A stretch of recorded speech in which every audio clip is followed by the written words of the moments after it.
Our country is facing a very weighty presidential election. And probably some of you have been told that everything relies, everything comes down, everything rests on what happens on election day. When November 3rd rolls around, that is make or break. And the question is, how do Bible principles, because that's where we want to be as God's children, we want to line up with His Word, how do they guide us when it comes to voting?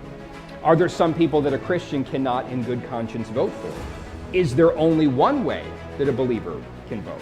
Should we even be involved in the politics of this world? How important is the character of the candidates versus the policy? What are the most important issues according to the Bible? 1 Corinthians chapter 10 and verse 31, it says, "Whether therefore ye eat or drink or whatsoever ye do, do all to the glory of God." So, as we come to the place of voting, we ask the question, how do we glorify God in this? I want a moral, godly society. I want people to treat each other according to the principles of the Bible. I want people to be honest. I want them to act with integrity. I want them to hate lying. I want them to care for the poor and the oppressed. There's a lot of different issues that someone might look at and say, that issue determines how I vote. So for example, you might say maybe abortion determines how I vote.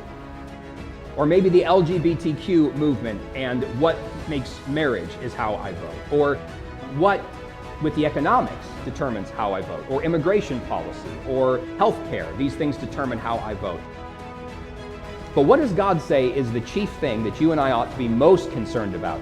In Romans chapter 1 and verse 16, it says this, "For I am not ashamed of the gospel of Christ, for it is the power of God unto salvation to everyone that believeth, to the Jew first, and also to the Greek." When it comes down to what is the most important thing that you and I can take into consideration, and there are many things, it comes down to religious liberty. What is going to happen to the freedom to give out the gospel? You might say, I can't vote for him, I can't vote for her, whatever election you're talking about. They are a terrible person. Well, if you're talking about the presidential election, we really haven't been presented with a bunch of God-honoring, Bible-believing Christians. So what do we do with that? Well, we ask the kind of question of like this, what kind of vice president will it give us if I vote a certain way?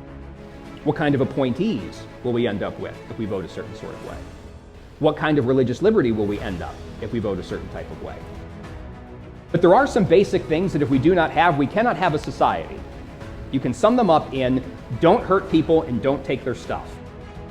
You cannot kill people, no matter how inconvenient they are, simply because they happen to be inside of a woman's womb. Once you take away the rights of those that cannot defend themselves, you begin a moral collapse, and we do not even have a baseline anymore by which to live. I find somebody that is advocating abortion on demand to be incompatible with biblical truth. You may choose not to vote. You say, there's nobody here that I can wholeheartedly endorse. If that's where you're at, make sure that you're fully persuaded before God that you are ready to give that answer to Him. But what should you and I actually do? What should we do? The first thing is find your hope in God. God will provide and protect for His own because that's what He does all the time. Not just in times of trouble, but even when we think things are good and easy, who's still the one providing and protecting? It's the Lord. So let's find our hope in God. The second thing is, I would say, let's vote for freedom. If you haven't made your decision yet, vote for the greatest opportunity for the gospel to go forth. Pray for God to be merciful. Pray for the police officers in our country that are going to be called in, and perhaps the National Guard to deal with some of this unrest. Pray for the leaders in our country, not just the people on for election, but pray for the governors. Pray for the mayors.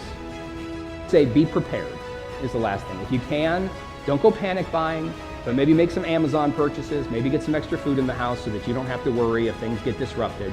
Don't listen to fear, but do be prudent. We're going to be fine. We're going to get through this.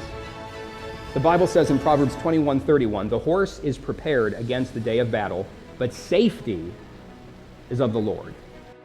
So we do what we can in order to be careful, in order to be safe, but we don't panic. Why? Because safety is of the Lord, and He's going to take care of us. He is going to take care of us.